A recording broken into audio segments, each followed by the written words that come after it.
On location at the Dog Pound, October 17th, represented by Dexter. Dexter. One of the mutts. Hey, dummy, up here. Alright, get out of my way. So, I actually did this earlier, but we're going to redo it because I used my head, used the interweb, and got checking by the date code, which I don't know if it'll maybe show here. Get in there close enough.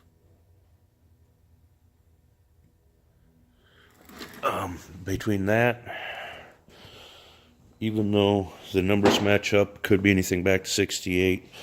Olds motors were gold up until 72. Then they went to blue. I mentioned that in the other video. Also, you see it on the bottom of that head? If that was anything but an 8. Also, side note, small block heads use a number to differentiate. Big block heads have a letter. Out of the way, dummy. Well, we got another representative, Mr. Boot on hand. Hi, Boot. Say hi, Boot. Anyway, so if that was a 6 or any bunch of other possible designations, they'd probably be pretty good heads. This is a 76. It is a smog motor. Dogs out of my shop. Like it was shown in the earlier video, it's not too nasty in there. I think we can maybe do something with it. Let's see if I find this piece of carbon.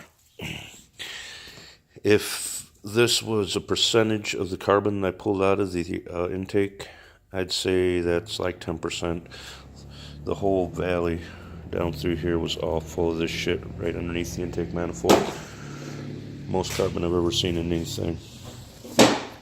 Timing chain. Yeah, it wasn't doing a whole lot of good. I don't know if this motor's worth putting a set of, or putting a cam in. If it got it to breathe a little bit better because it's a smog motor, it might be a low buck trick. I need a timing chain anyway, so maybe we'll get a cam and timing chain set. Dexter, beat it. Unless I find something really bad on the bottom end. Like I said, the cylinders, I think most of what my ridge there is carbon, not... I don't think this thing got run hard. We'll see when we get the pan off it.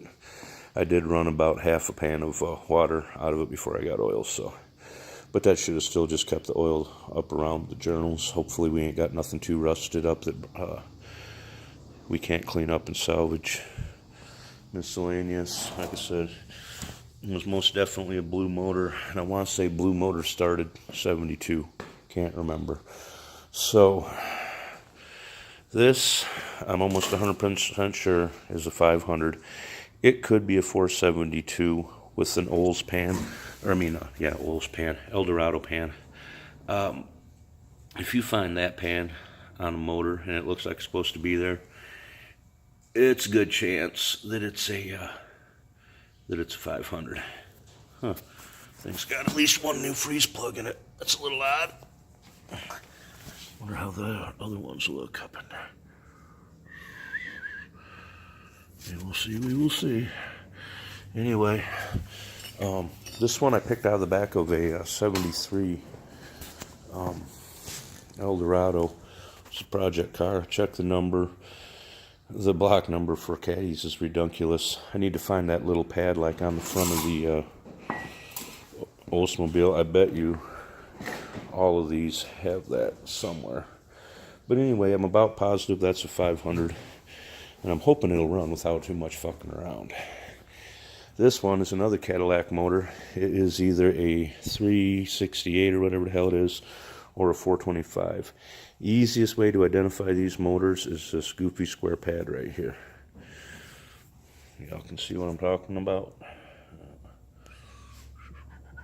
It's a nice square block right off the thing there. Come over here to the 500, 472 block. Major difference. No mistaking them if you're checking them out in the junkyard. At least, if you see that, it's at least a 472. It's worth grabbing. This one, my buddy told me, because he said he had it rebuilt, is a 425 that he converted and actually had it running with TBI fuel injection from something else, which is amusing because I have a, sorry about that with the camera, I have a 8-liter 864 car out front that's a 500 with just fuel injected and goofy timing. I'm really digging this set of mounts though. Those are so handy. I'm not sure what that motor come out of. I think he said it come out of a big old Fleetwood. Should have a Quadrabog manifold underneath it, but he said it got a real bad rattle in it. So we're going to tear it apart, see if it's fixable, and keep it around for something. Now, Empire Dirt Shall Provide kind of shit. Like I said, a lot of times you don't have to have a lot to do a lot. Everything there is leftovers or given to me. The adjustable metal came from a messed up sign on the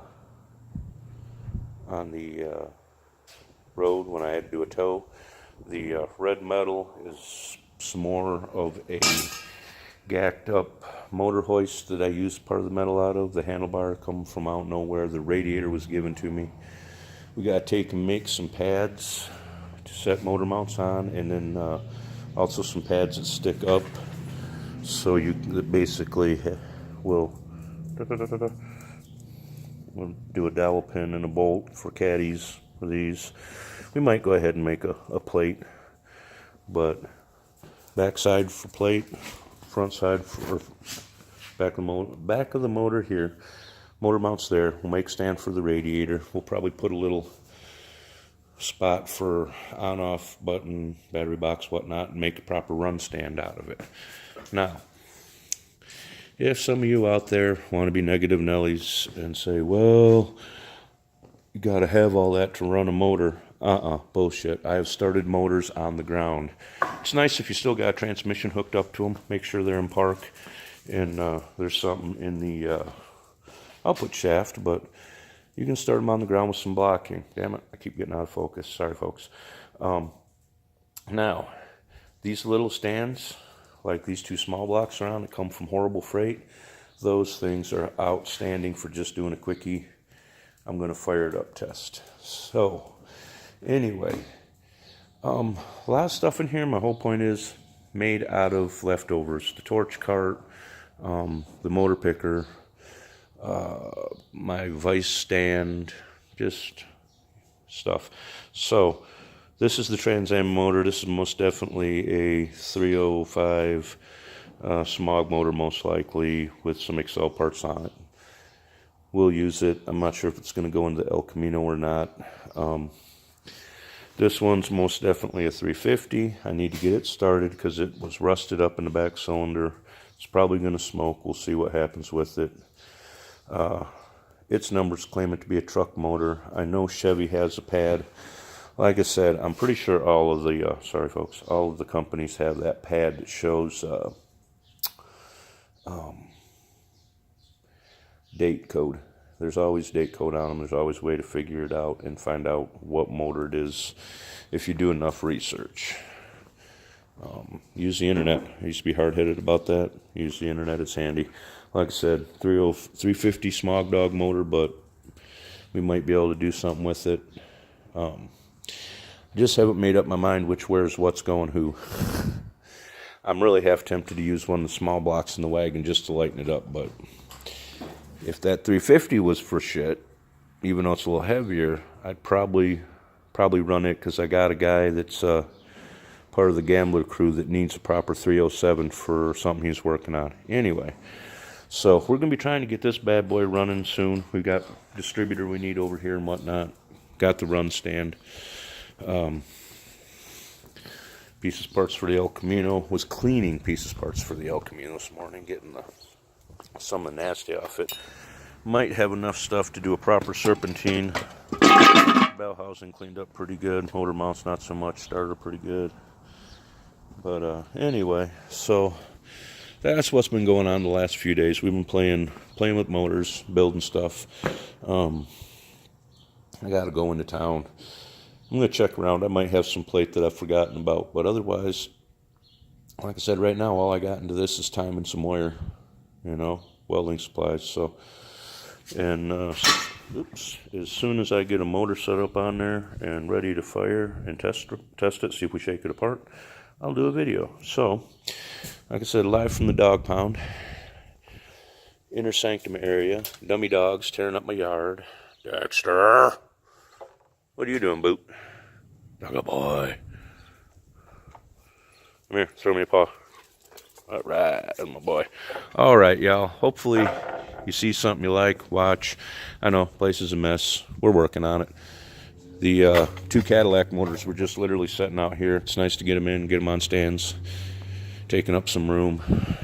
I got a Lincoln to clean up. We're probably going to bring the El Camino around and try and get it fitted up with the motor and standard transmission. That's what that TA was for. I got to get the flywheel turned and buy a clutch. Then we can start getting that stuff mounted up and see where we're at from there.